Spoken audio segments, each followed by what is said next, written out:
CEO of Disney is finding himself in a rather bad situation.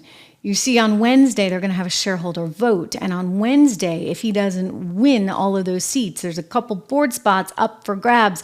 Well, Nelson Peltz could come in with his sort of more conservative rhetoric, and Trion Financial Management is his hedge fund, and he's got a lot of influence, shall we say, and he's using that influence to try and push Disney in a better direction. The good news for Disney shareholders is just over the course of the last 3 months since Nelson got involved in this, the stock has gone up some 35%, totally outdoing its peers. Well, it's going up. Why? Because you actually have someone who's a voice of sanity in the room. He leans more right than he does left. And boy, oh boy, do we need that in America right now. In businesses, in government, and yes, in entertainment at Disney. So Peltz is like the anti-woke. I mean, he recently came under fire with Bob Iger, who's the CEO of Disney, and other people at Disney, because he said, and I quote, "Why do I have to have a Marvel movie that's all women? Not that I have anything against women, but why do I have to do that?" And this was an interview that was in the FT. He said, "Why can't I have Marvels that are both?" Meaning women, female, and male. And why do I need an all-black cast? So he's making the point that this company has lost its way so badly that all it can come up with are reinventions of sequels, which have just flopped miserably, and wokeness. And that's flopping miserably. I mean, consider this. Disney lost more than $1 billion in films just last year. Do we have these numbers? It's incredible. I mean, The Little Mermaid, which was the woke remake, again, the sequel thing going on, that lost plenty. $265.2 million was the cost thus far. I mean, look at this. Incredible. Ant-Man and the Wasp, 193.2. By the way, this was as of August 2023. So 2023 was a pretty miserable year all around. Indiana Jones, Secret Invasion. I don't even know what that movie is. Forgive me. But Indiana Jones, did you go see it? I didn't see it. I really didn't care to see it. I didn't see The Little Mermaid either, nor Ant-Man. You know, and I have little kids, so you'd think maybe I would go to see something like The Little Mermaid. But not when they're going to shove a bunch of political correctness down my throat. Why don't they have a new Little Mermaid? Why can't they come up with new stuff? The 4 flops of 2023 that cost Disney $1 billion, article in Forbes. Listen, this company can't afford to continue wasting money on these woke remakes. Snow White being another example. A reported $350 million being invested into that, and now the thing's been shelved indefinitely. Well, Nelson Peltz is like, hey, we got to turn things around. We got to turn things around because there's no reason that this company can't make more money and do better by creating better entertainment, having fewer lines and more reasonable prices at their theme parks, and also having some kind of succession plan for the almighty Bob Iger. So he's taken this point of view to shareholders, and I'm blown away because shareholders are responding. CalPERS. This is like the whole retirement plan for the state of California, you would think. Would you not, ladies and gentlemen, the CalPERS would be on the side of the woke nonsense? No, because you see, ultimately, money matters. And capitalism trumps the woke stuff. No pun intended. So consequently, CalPERS came out on Friday night and said it was voting with Nelson Peltz, which means Bob Iger, shape up or ship out. Check out this article. I've been showing it to you in the Hollywood Reporter because this is what I'm telling you. It's momentum, ladies and gentlemen. It's almost like this reporter whom I know. I used to work at Bloomberg with him.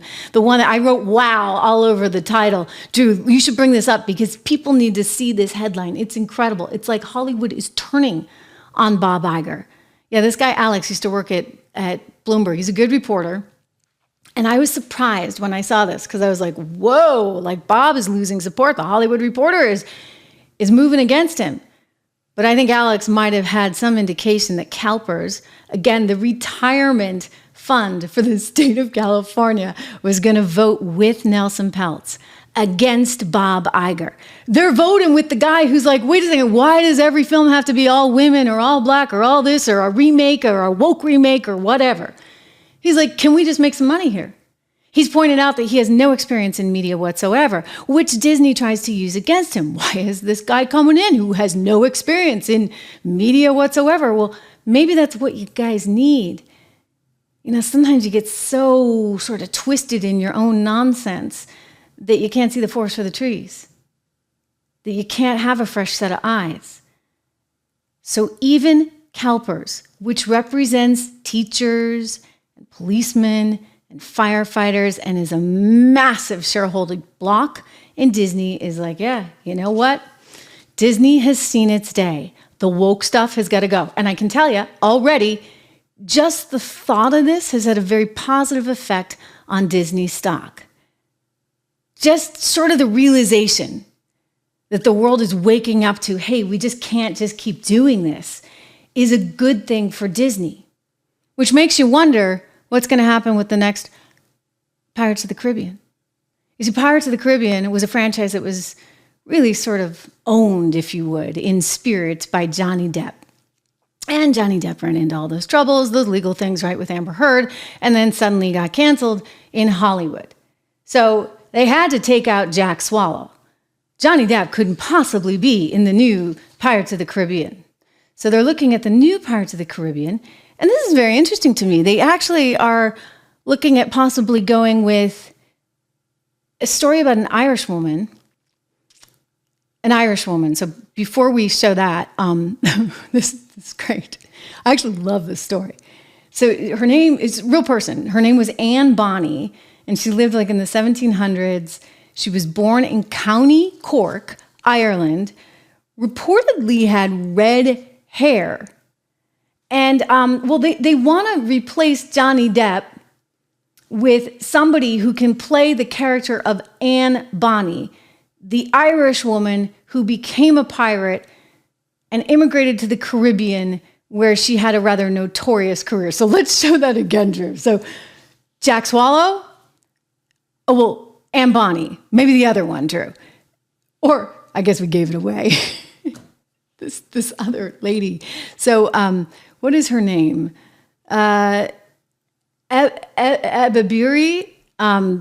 Interesting. So I guess, hey, look, who needs to stick to, the fact that she's from County Cork? We can just write that out of the script, or maybe we can pretend she's from County Cork, Ireland. I mean, Anne Bonny, you would have to think, would probably be a little bit different looking, the red hair and all. Okay, so now let's go to that picture. So this is Anne Bonny, the sort of idea of her, if you would, because there's, she's a legend, and they write about her and they draw pictures of her and they think about what she might look like. And then here's this actress that is supposedly going to take over, it's just rumored, for Johnny Depp and play Anne Bonny. I mean, it just keeps getting more and more and more bizarre, which is why you should not be surprised that the company's losing so much money, because they've just allowed wokeism to completely take them over. Well, very interestingly, one of the big issues that Nelson Peltz has with Disney is that there's no succession plan. Think about Bob Iger. He was the CEO, and he put in the other Bob Chapek, but he literally, and you guys were talking about this the other day, maybe Don, it was you, he literally never even left his office. I went and tracked this down. He kept his office.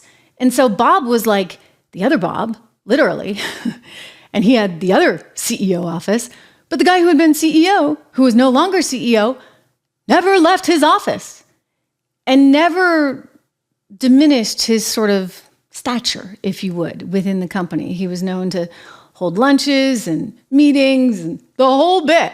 So he's still working while Chapek is trying to deal with the assault that he's getting from the employees who are mad because they're not woke enough. And of course, Florida, and trying to mitigate that entire situation with Ron DeSantis, which wasn't easy. Disney eventually we just found out the other day, dropped its suit against Florida and Ron DeSantis. So you can see how this was clearly a problem and not an easy one by any stretch of the imagination, right, to deal with. And yet Iger continues to hang out. So Nelson Peltz is like, listen, buddy, you got to have a solution. You got to have a succession plan. Well, the succession plan is apparently, let me see. Oh yeah, I printed this out, guys, because This is rather substantial. It's like 17 pages. This woman is the succession plan at Disney. Her name is Dana Walden. She used to work at Fox, I believe, 20th Century Fox Television at one point, and she is the new chosen one. We wish her luck. I don't know if it's good to be the chosen one, by Bob Iger. You know, if I were her, I'd say, hey, Bob, like, I'll do this, but you know what? You gotta vacate the building and give me your office. So she is a proven TV executive. CNBC, my former employer, they did this really big in-depth. I know this reporter too. He also used to work at Bloomberg. Alex Sherman, excellent reporter. And he went and spoke with 20 colleagues and friends about her strengths, her faults, and the perceived likelihood that she will actually take over for Iger. Listen, it is no accident that this story, which clearly took my former colleague Alex a long time to write, because as I said, it's very, very long for a CNBC story. It's like a magazine story. So don't kid yourself. There's a reason that this came out days before Nelson Peltz is about to really agitate in a major way. I mean, can Disney be saved? I think it can be, but I think they got to get realistic. I think Peltz will help them with that. You need somebody who's more concerned about profits than politics. Remember that, coin that. That's what we care about at 76 Research, the company I co-founded passionately because of this very issue. Because there's no reason you should see your Disney shares go from 200 to 100. Again, they've gone up, they've rallied in hopes that Peltz can pull it together. But Rob has invested for 25 years on Wall Street. He's run billions of dollars. He and I, like, this is a meeting of the minds. We've known each other a long time. We're good friends. And I would talk about it from a media perspective. He'd talk about it from a Wall Street investing perspective. I mean, he's like, for goodness sakes, like, I can't buy shares in an energy company because of all this ESG stuff. At a time when energy's trading at $20, I mean, you had oil trading at $20 a barrel back in March 2020. It was wild. So we said, you know what, we got to do better for people. I mean, you look at, if we talk about this, I talk about this all the time, right? The challenge that middle-class Americans are facing because nobody's looking out for the middle class. Maybe Trump is, and that's why they like him. But it's important you look out for yourself because no institution's going to do it. Not government, not your, Merrill Lynch broker or Charles Schwab these days. Not anyone but you. Not your retirement fund. I mean, CalPERS, I'm amazed that they actually are doing the right thing by saying that they're going to vote for Peltz. It's up to you. So take a look at our research, 76research.com. I always put it in the show notes for you, but if I can, I'll actually try to write it right here in our conversation. And again, if you haven't gone, it's https://76research.com. And there's just some terrific stuff on there. You can get our guide to anti-woke investing. You can get our 76 report. Phenomenal 76 report just came out with a really good pick for a stock that will really help you with inflation. It's like a rock solid pick. And I really encourage you to do it. There's also model portfolios there as well. Inflation protected. You have a growth-oriented portfolio. You have some very, very interesting things. So if nothing else, get the free stuff. Check it out. Go to 76research.com.